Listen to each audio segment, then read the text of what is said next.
I think we're going to need a wide range of solutions to head towards net zero. And hydrogen is a part of that solution, critical to hydrogen being used going forward. We need to bring the cost down. And the target numbers are, $1 to $2 a kilogram. And we're quite a way above that today. We're seeing the utilization of AI for the development of catalysts for use in electrolyzers. You'll be able to do designed experiments which allow you to pinpoint much more accurately what are the really interesting things that you need to do in that space. I think it's about ensuring that the technology, in whatever form it is, that there is actually someone who's interested in using that. Hello, and welcome to Scaling Green Tech with Catherine Keddy and Matt Jaworski, the co-founders of Adopter, the marketing agency for climate tech and adaptation. We take you behind the scenes of the climate tech's most inspiring journeys, from breakthrough scaling wins to game-changing innovations. Join us for practical lessons and stories from the founders, investors, and changemakers who know what it takes to solve some of the world's biggest problems.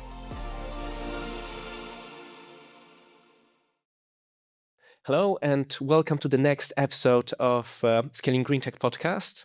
Today, I'm joined by Dr. Robert Sorrell, the CEO of the Royce Hydrogen Accelerator and challenge lead for materials for end-to-end hydrogen at the Henry Royce Institute, the UK's National Centre for Advanced Materials Research and Innovation. In today's conversation, we explore how materials innovation is the key to unlocking the hydrogen supply chain, what it takes to move deep tech research from university labs to commercial scale, and how the UK can position itself as a global leader in the hydrogen economy.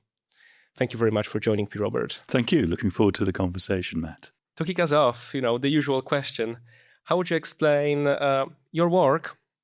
By this, you can also go into the Hydrogen Accelerator itself and Royce Institute more broadly to a 5-year-old.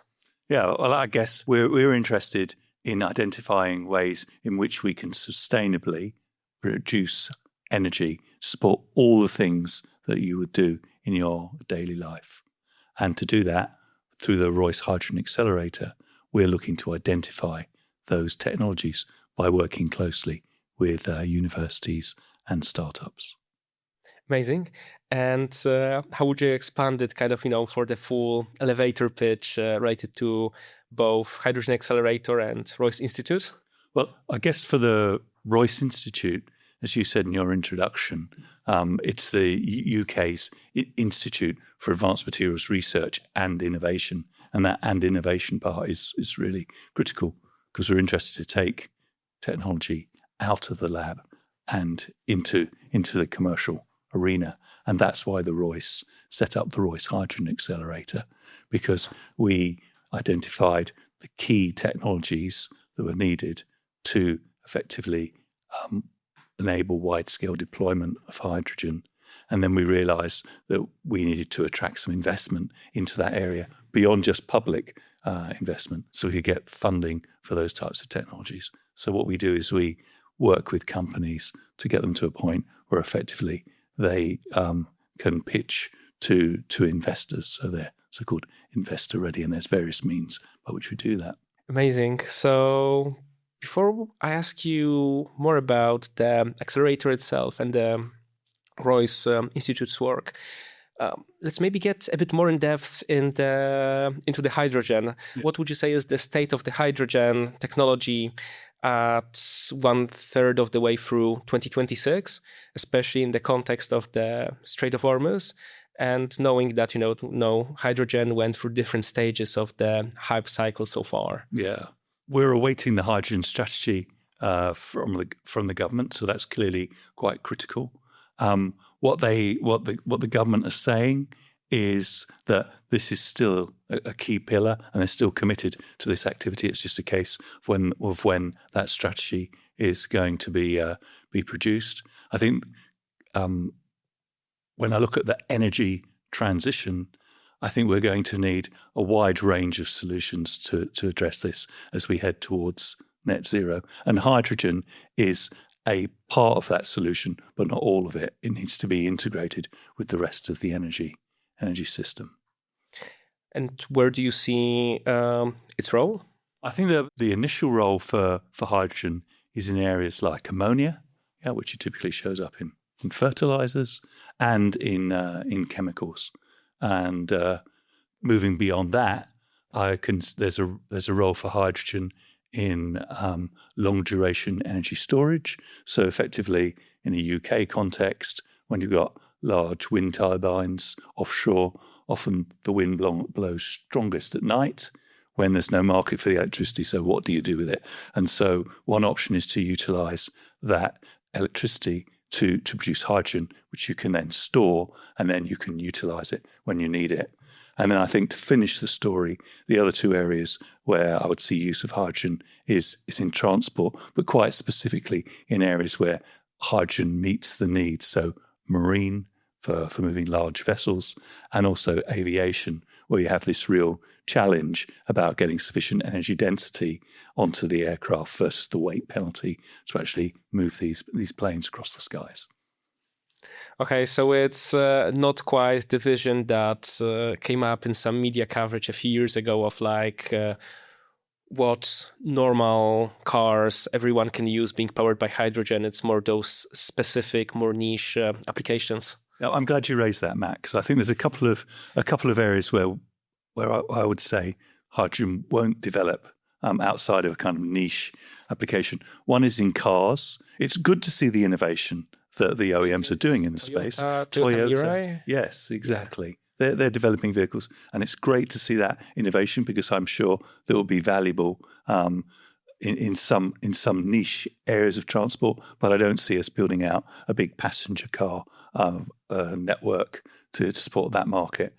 I think the other one that I would say that I don't see either is in home heating, because if you look at the inefficiencies of making hydrogen, why would you then put it into a network and then burn it in an efficient boiler in a home setting to provide space and water heating? So I would say those two are two that we should knock on the head, so to speak. Yeah.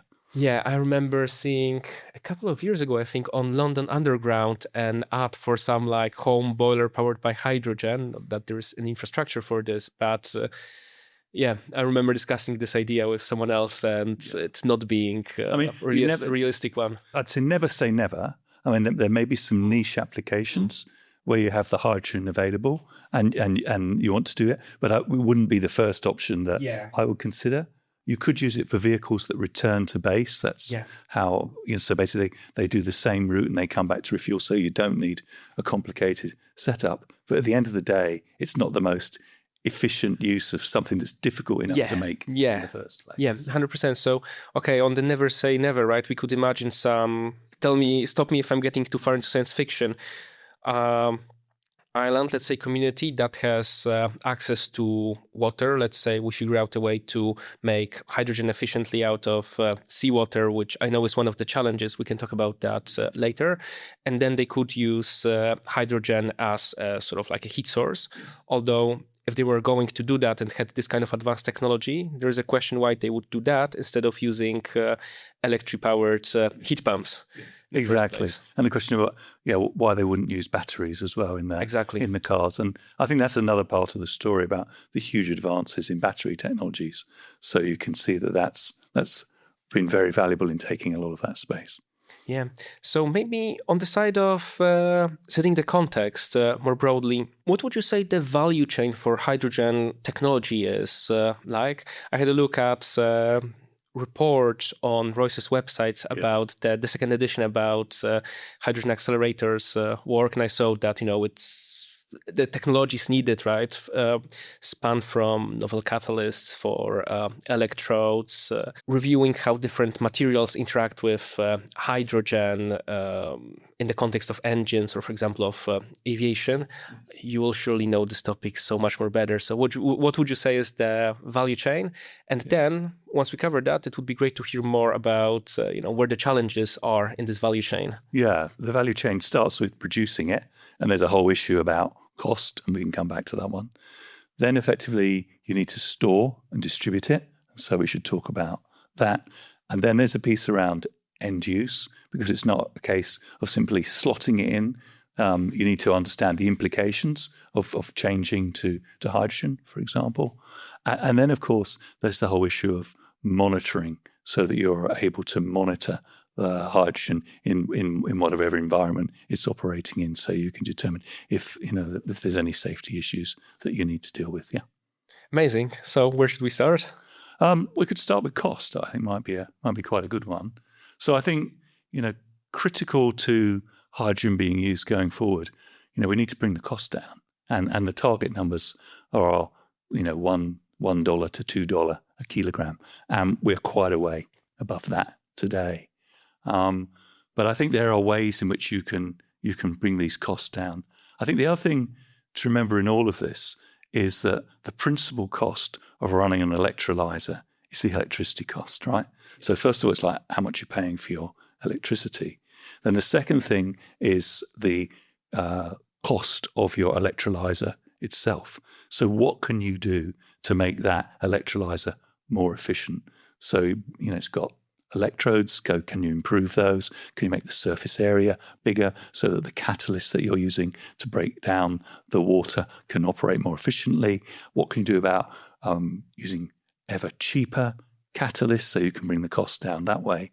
And then the other point to bear in mind is the efficiency argument, because as you build larger and larger electrolyzer systems, you stack together modules, and basically every time you have an efficiency loss, that efficiency loss is multiplied through the number of modules that you have. And so efficiency is a really important game in this. And that's why when people talk about certain technologies rushing off and we're falling behind, well, we might be behind initially, but if you end up with the least efficient operation that's going to cost you more electricity, and bear in mind what I said at the beginning about electricity being the major cost, that's going to be a significant disadvantage. So there's all to play for in this area. Amazing. And then across the different stages of the value chain, anything else that you would cover, for example, on the later parts? Because we talked about cost, right, as the overall part of hydrogen and maybe considerations surrounding it. We touched on the beginning of the hydrogen's value chain, right? Creating it and the electrolyzer and how it connects to the cost of electricity. Yes. But now getting more, either more in depth on specific challenges within this area, or continuing across the value chain. Which way would you take us? Well, let's go across the value chain, and I can come back to some of the electrolyzer challenges. So the next thing is about storing and distributing the hydrogen. So how do you contain it? So hydrogen is the lightest element, so it has a natural tendency to attempt to escape from what you contain it in. This situation, we understand to some extent the way that hydrogen flows through pipes, but there's a lot more data that we need to build up if we're going to be moving pure hydrogen through these.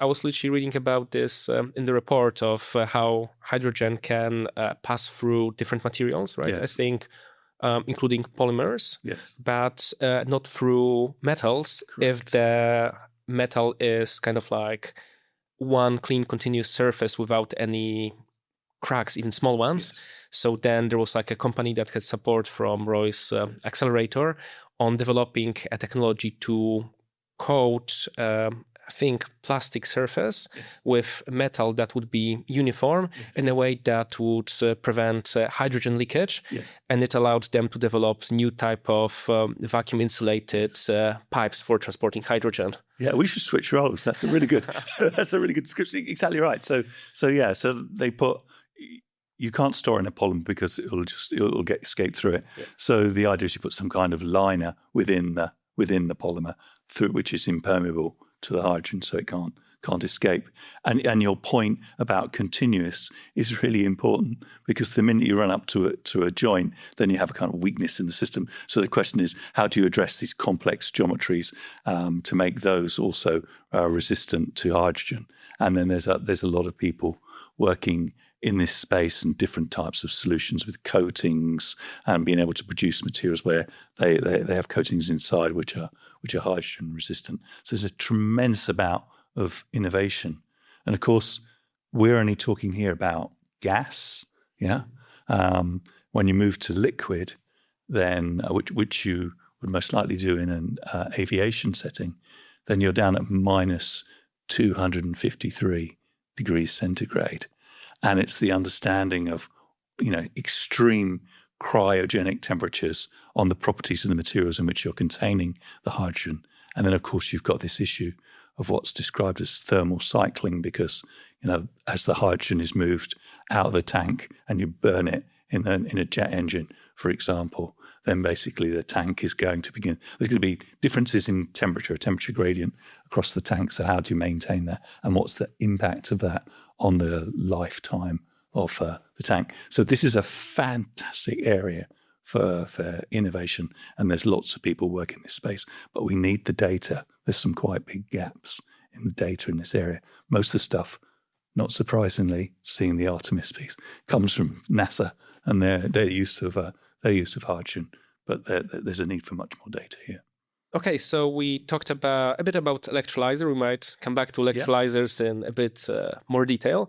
We talked about the storage. Where should we go next in the value chain? Well, let's talk a bit about end use as well. Yeah, perfect. So if you're going to use hydrogen, again, let's stick maybe with the aviation, or you could in a similar. I mean, very timely example given all those concerns right now in Europe at the time we're recording this episode. Yes, and quite rightly, a very conservative industry. So you need to be very careful about how you introduce new things into this sector. Yes. So an aviation fuel being a very timely example right now with the aviation fuel availability concerns in Europe at the time we're recording this episode.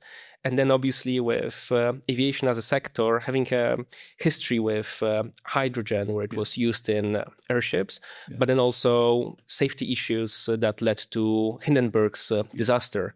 Yeah, these are kind of quite separate pieces. Maybe we should just sort of tackle them accordingly. I mean, I don't think anyone's proposing that we'd move around with hydrogen airships anymore for various reasons.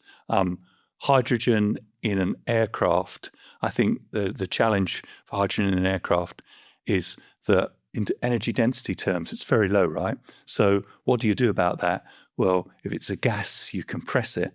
But hydrogen has this other funny property that it's a non-ideal gas, so you don't get this sort of linear compression to energy density that you might expect. And so the other option is to liquefy it. You liquefy it in a plane, and then you've got the issues of how you manage that. That's got some really big challenges, because you're going to have something incredibly cold, minus 253, moving around as the aircraft taxis down the runway. These technical areas are all addressable, but they need to be considered. You need the data point about having the data that I mentioned earlier. You've got the small matter of getting the hydrogen in liquid form to a jet engine so it can burn it. Yeah, so that's a whole issue.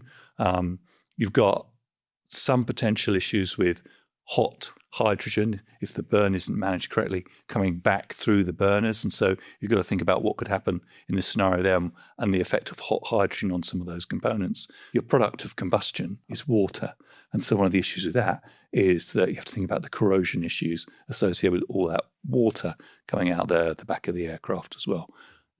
These things are manageable, but you do need to consider them as you think about what you're going to do in the aviation sector, for example. There's also talk about using it in ships as well.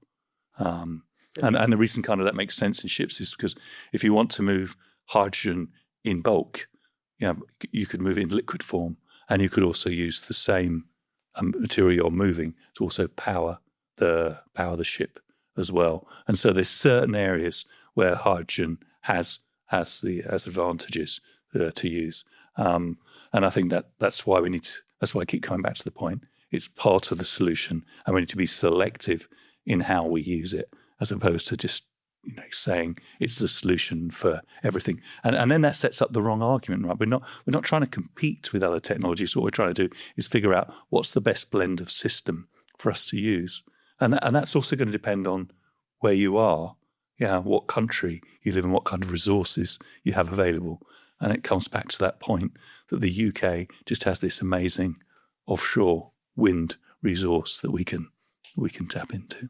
So what you're essentially saying, right? And which sounds like a good response to a lot of this skepticism about hydrogen and any other technology, is that no single technology is the one size fits all solution and the kind of the silver bullet, right? It's about the mix of technology, and the mix of technologies will differ between different geographies. So some are very sunny. Photovoltaics and electric vehicles make a lot of sense. Yes. Somewhere like UK, where you have a lot of wind and a lot of offshore renewable energy infrastructure, then it makes sense to also use it for hydrogen and then find good uses for this hydrogen. Yes, exactly. And there's always competing uses. And one of the things that's interesting is the rise up of data centers, and these data centers are large consumers of energy. So how do they rank against, making hydrogen versus powering data centers? So I think that's why you need to think about the whole system and how you optimize the entire system and think about all the components. And as you say, avoid having a competition. It's this one or that one. And you're absolutely right, Matt. There is no silver bullet, but there is a very smart way in which you could manage this. And actually, that brings me, if I may, into another topic you raised about artificial intelligence, because the complexity of some of these systems to optimize them is going to be extraordinarily complicated.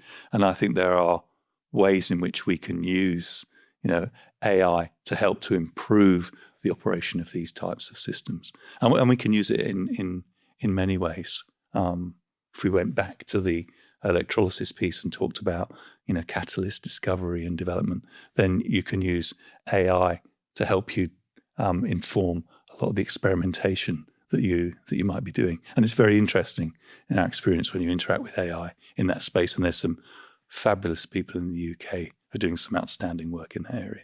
I mean, so essentially it sounds like with hydrogen, it's a similar case as in many other industries, from our clients in biopharma to our clients in construction who are using AI to accelerate processes like materials discovery, formulation, experimentation, design. How does this use of AI for those applications look across Royce's portfolio and the companies that you supported through the Hydrogen Accelerator? Yeah, so we're seeing this through a range of applications. So we're seeing the utilization of AI for the development of catalysts that you would use, electrocatalysts for use in electrolyzers. And so, you're able to do designed experiments which allow you to pinpoint much more accurately what are the really interesting things that you need to do in that space, because you can dial in a different set of parameters and to optimize what you're looking for. We're seeing it in the design of materials to contain hydrogen, and there are companies that are looking at ways in which we can do that in our portfolio. And then at the other end of the scale, the sort of like the much lower level use, maybe of AI, we are seeing people who are retrofitting small fleets of boats with hydrogen capability to see how that might work in practice. And it's really quite interesting where that story might take us. Yeah. So you see it operating right the way across the piece. Okay, so someone kind of asking the question, what if, and then willing to go to actually try it, and good things might come out of that. Okay, so I mean, we're touching naturally on the wide range of innovation you've been working with. And how do you assess that a startup or an innovation is a suitable candidate for working with you? Yeah, that's a really interesting question. So what we've been doing is reaching out and identifying what companies are out there in the overall hydrogen space. And then it's a case of how can we help them? Because for some companies, they may already be well on their journey, and actually they don't need any of the things that we might be able to offer them, in which case we make a note and we stay connected. For other companies, it could be a variety of things. So we choose companies, and companies choose to work with us. I don't know. I'll be really careful about this one. That we're agnostic. We're just seeking the best technologies. We're not picking winners or anything like that. And so we work with companies to identify what their needs are. So we have this quite well thought through process where we start with a kind of an oversight, a technical oversight of the company. We get a sense of the technology, what their initial markets are, and get some sense. Okay, how does that stack up? And then we can move through that if necessary for a much smaller number of companies to do really detailed technical assessments, SWOT analysis, and everything. And we have a technology advisory group led by a leading academic who can then ask all those kind of really difficult questions, but in a friendly environment, so that when the company's getting ready to kind of pitch to an investor, they've ticked off the questions that the investor would expect them to answer, and they also understand the strengths and weaknesses of what they're offering. Yeah, amazing. So it feels like a very tailored offering. Obviously, it is a process that you follow, but it's not an accelerator like some programs that offer a couple of workshop, a networking event, a demo day, and that's it. Yes. It feels like something that's much more shaped around the participating companies. Yes. And assessing them, finding what they need, and equipping them for this next stage in the investment journey. Yes, it is. I mean, I hesitate to kind of overreach it too much because my team, we are a very small team of people, but there are specific things that we can help with, like the pitching, and we're moving into mentoring people through different stages along their commercial journey. But we also run some of these larger networking events where we'll get together industry partners, people who have challenges, with a whole group of academics, and it's interesting to watch that group network and what flows as a result of that. And we also have an investor forum. Ran one last year, hopefully we'll run another one this year, where we get them all to pitch to investors. And that's and we have a hydrogen conference, which we run every year as well for the projects that we've funded. Amazing. And what has been the impact and the success of the companies you supported so far? I know that when we started discussing about this episode back in November, you had some investment announcements just around the corner. So I'm sure there have been a couple more since then, because it's now second half of April. Yeah. So I think that the one measure of looking at what we're doing is to look at the investment successes. And I think we've demonstrated that the model works. We've got 3 or 4 companies now that are moving through this process. The frustrating thing is that you have to wait for the announcement, so we can't drive it, but we know that this effect is multiplying. So they are citing the support that we're giving in some of those cases directly as being as resulting in them getting investment, and it's more explicit in some than others. But we understand how that process works. I think the other thing that's critical for us is to prime the front end. That's really critical, and that's what we're focusing on these next 10 months. How do we get as many new innovative ideas into that pipeline, and then ideally those will form the startup companies for the next generation. I mean, sounds absolutely amazing. So with investors in your community and beyond, what feedback have you received from them so far on how we supported the companies? And maybe also something that would be interesting is, what's the investor's perspective on the hydrogen innovation more broadly? Yes. One feature that we're really pleased with, we've got some very positive feedback from the investors we're working with. You really need to work hard with the investors to build the relationship. And we're beginning to build those relationships with a small set of investors and go out from there. I think in terms of investor sentiment about hydrogen, which is maybe where you're going, that varies depending on what part of the world they're coming from. So it's quite useful to have a sort of international set of investors, because I think the hydrogen peaks in interest go up and down. You just need to stay the course on this one, frankly, because at the end of the day, as I said right at the beginning, you cannot make any of this fertilizer, any of these chemicals sustainable without a source of green hydrogen. So at some stage, someone has to deal with this issue. So it's just a case of like sticking with it and keeping on developing through. And back to the point, really having this more international set of investors that enables you then to tap in when it goes quieter in one region, then you can find that there'll be support in other areas. The key thing for us is we're funded out of the public purse. We're funded by the Engineering Physical Research Science Council, and so the value needs to accrue to the UK. So the idea is that people will invest in those companies and take them through the initial stages of development deployment in the UK. Now, obviously, I can't mandate that, but that's one of the things we're very clear that we want to happen. And actually, in many cases, we're seeing that is occurring. Amazing. And what does being investment ready mean for an early stage hydrogen company? Yeah. So I think being investment ready at the most basic level is that if you're any kind of investor coming in to talk to a company, then you've got a whole list of criteria. Yeah.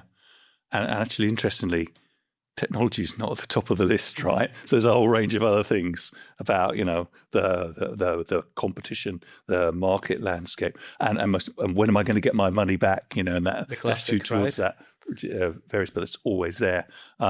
So I think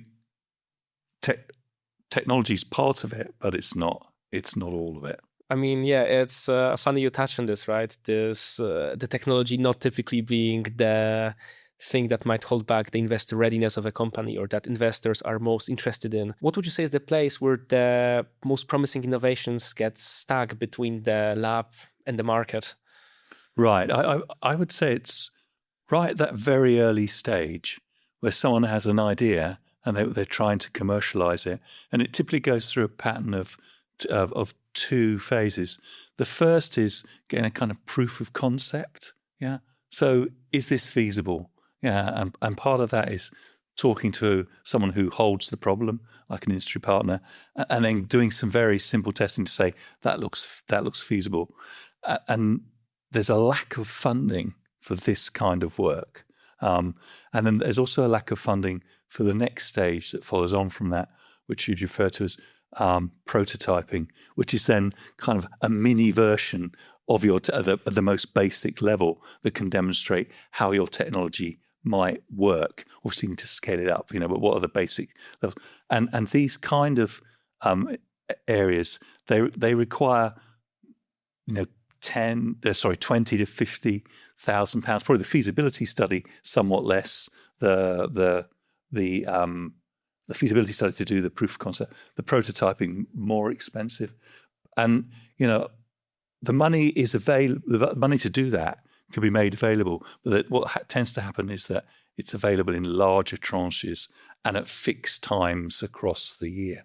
And so, one of the tricks is to make this funding more agile and actually bizarrely smaller, because often it's larger chunks of funding over longer periods, whereas they need shorter periods and smaller funding. So that's one of the areas where there's a real gap. It's interesting you mentioned this, because it's something we talked about in at least one of the previous episodes with Alec Roberts, founder and CEO of biomaterial startup Dekiln, who mentioned that there is this temptation of, for example, chasing grants as a company, but actually landing some grants could steer you off course rather than keep you on course. A small amount of money, right, at the right stage might be better for a company than more later on, like you described. And of course, if you get locked into grants are really helpful. I got nothing against that, but there's also an issue of grant dependency and timing. And so you've got to, if you're running one of these companies, you're always balancing that in your mind. Yeah, about what's the most efficient way for me to get to the next stage of this journey. Yeah. And then there is the part about the commercial mindset and finding the problems of customers and solving them, not just focusing on the technology and being in the stage of sort of technology looking for a problem. Yes. And being able to, not just able to, being willing to pivot, which is something that we've seen quite a lot in technical founders, science-based founders whom we work with as Adopter, where their messaging might be extremely technology heavy, science-focused, completely missing the actual reasons that the customer is interested in what they offer. So it might be not about the specific material, but about the cost saving, cost reduction that it drives. I know what you experienced in terms of your side of helping researchers, who spent years in lab in academia, start thinking like entrepreneurs. This is such an important point because I think it's about ensuring that the technology in whatever form it is, whether it's a service or it's a component or whatever, or a new material, whatever it is, that there is actually someone who's interested in using that. Yeah. And you understand the context in which this thing could be used, because that part is absolutely critical to understand, because one barrier could be that if you have to completely re-engineer everything that you're doing to utilize this particular piece of technology, that's a huge barrier. Yeah. It could be that industry needs it. Yeah. And in some cases they do. In other cases, it's a big barrier. So you've really got to offer some huge potential benefits if you're going to make those kind of changes. So this is why we get these communities together. And we ran an academic forum last year, and we're going to run a couple more this year, where we bring together industrialists and academics and spend half a day, and this time we're going to do probably a day together, just talking about what the challenges are. Yeah. And having the critical thing is having a dialogue, because you need both parts of the argument to come to the most innovative solutions. But I'm really glad you mentioned it, because it's absolutely critical. Something that you touched on is the UK's policy hydrogen roadmap. Yes. And what would you say about how the policy helps or hinders innovation in the space? Yeah. Not necessarily in the UK. It can be a broader question if you want to keep it UK agnostic. Yeah. If you're interested in investing in the space or operating in the space, what you need is consistency of messaging. I think that's the most important thing. Yeah. So it's very frustrating that there's some delays in some documents appearing. But what you want to know is that the commitment remains. Yeah. Because without that commitment, then people will look elsewhere to see where they might invest. So I think having that commitment to, in this case, to hydrogen, which we are hearing from Michael Shanks, which is a case of kind of grinding through the process of delivering the strategy, is what's important, because that's what affects people wanting to invest in technologies, because they see that the government is invested. And I think they're a really, really important partner in this. And they've been incredibly supportive with us and the accelerator. And Patrick Vallance, wrote the forward for the brochure that we have on the Royce Hydrogen Accelerator, which is a fantastic sign of support from them. And speaking about UK, right? Yeah. Where would you say UK sits in the hydrogen landscape? Where does UK have world-leading capacities, Yes. and where it has its gaps? The UK has tremendous base of innovation. By any measure, the output from the universities in the UK is almost second to none. We're up there with people in the space.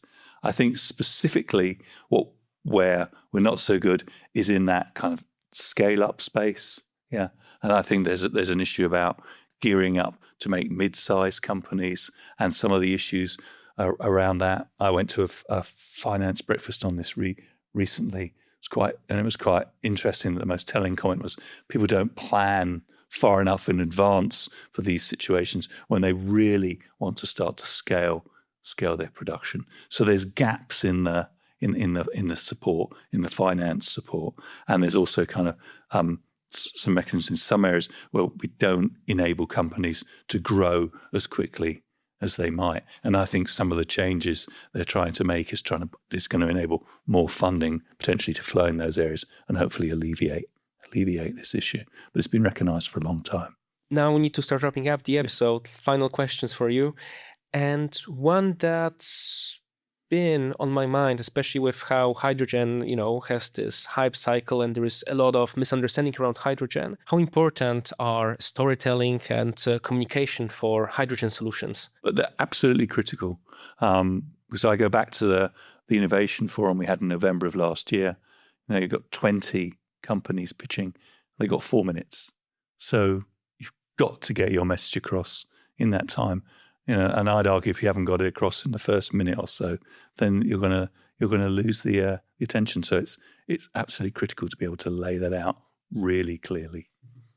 Amazing. I mean, continuing on this sort of quick fire, for deep tech founders working in hydrogen and adjacent technologies, especially at early stage, what's the single biggest thing they should get right early? They should understand where their product or service is going to be used and talk to the people who are doing it, so they can make sure that what they're doing actually matches up to where they think it's going to end up, and be prepared to change as well, because sometimes the initial market selection is not the best one. Amazing. I mean, that ties in very nicely with what we talked about earlier. And then probably the most difficult question of today's session, which is which technologies, companies, or developments in the hydrogen space you are currently most excited about? Oh dear. So that's a hard one, because it goes back to the end, picking your favorite children. So I'm gonna very much so.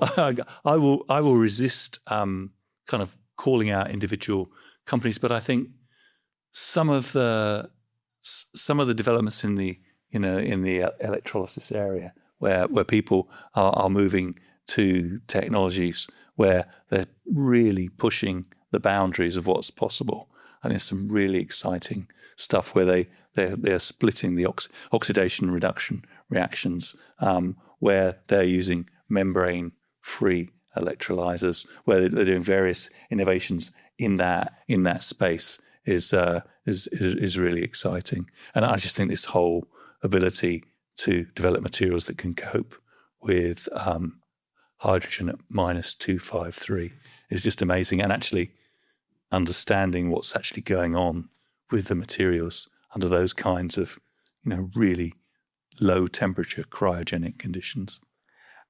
I mean, on the second one, I can't in any way comment, but on the first one, I think it reminds me of a startup pitching at the Conception X demo day that we met on, where the scientists developed a way to use seawater in green hydrogen production through electrolysis without the electrodes actually rusting through and deteriorating.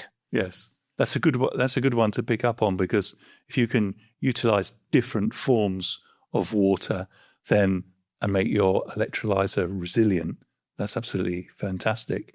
And then in some companies you can go further, that there's sufficient in your wastewater. You could actually utilize that as a source to make some hydrogen as well. So there's a whole spectrum of things that you can do in that space, which are really interesting. There is quite a debate about seawater electrolysis versus reverse osmosis. If you want to have an interesting debate on that one, we can get some people with views on that. But it's very interesting technology. Oh, I mean, I just wish we had more time to get into this now, and then also the topic of hydrogen storage at offshore wind farms that requires seawater-proof electrodes and all that. But that's a topic for the next time. But now, what's next for the Royce Hydrogen Accelerator? Right. So I think the next 10 months for us are really critical in terms of demonstrating that we can pull through this next stage of innovative hydrogen technologies. I think looking beyond that, what more can we do with this type of model? It's really exciting. I started by saying that the Royce is about research and innovation in materials. Well, imagine taking some of the learnings from this model and applying it in other areas. And I think there's the potential to do that. I think you have to be careful. One size does not fit all. That is quite clear. But I'm very excited about what we've done, and I'm very excited to share it with other people, and for them to replicate and modify and take this kind of work forward, because I just think it's so critical to advancing innovation and helping the startups realize their commercial journey. And well, as you head into those 10 months and many more months ahead, do you have any shout outs, notices, or call to actions for our audience before we finish? Well, yeah, I think the first shout out's got to be to the Royce for the huge amount of support that they've given us, and to have a CEO in the form of Dave Knowles, who's kind of like supported us, and the board right the way through this process. So that's been amazing. I think the other thing to say is the EPSRC, Engineering Physical Science Research Council, who fund the Royce, have also been extraordinary in supporting and helping us through this journey. And then you've mentioned, obviously, Conception X, working with them has been a joy. There's also Converge in Scotland. We're working with them as well. And there's a whole load of other people. And then, of course, there's all these fantastic companies that we get the privilege to work with, and this wider community of academics. So, I'd just like to thank them for giving their time, and many industrialists as well, to help us to get to where we are today. So I think I'll stop there. Oh no, that sounds absolutely amazing. But it leads me to one final question for you. Oh yes. For any hydrogen startup founder who's listening to this episode and would be interested in getting involved and getting support from the Royce Hydrogen Accelerator, what's the next step they should take? I'd just contact us. They can contact us on the website if you go there, and then basically we'll have a conversation with you, and we'll see where it goes. See where it goes from there. Amazing. And we'll add the link to the website in the episode description. So thank you very much, Robert. And for all of you listening or watching us, Scaling Green Tech will be back in 2 weeks' time with the next episode.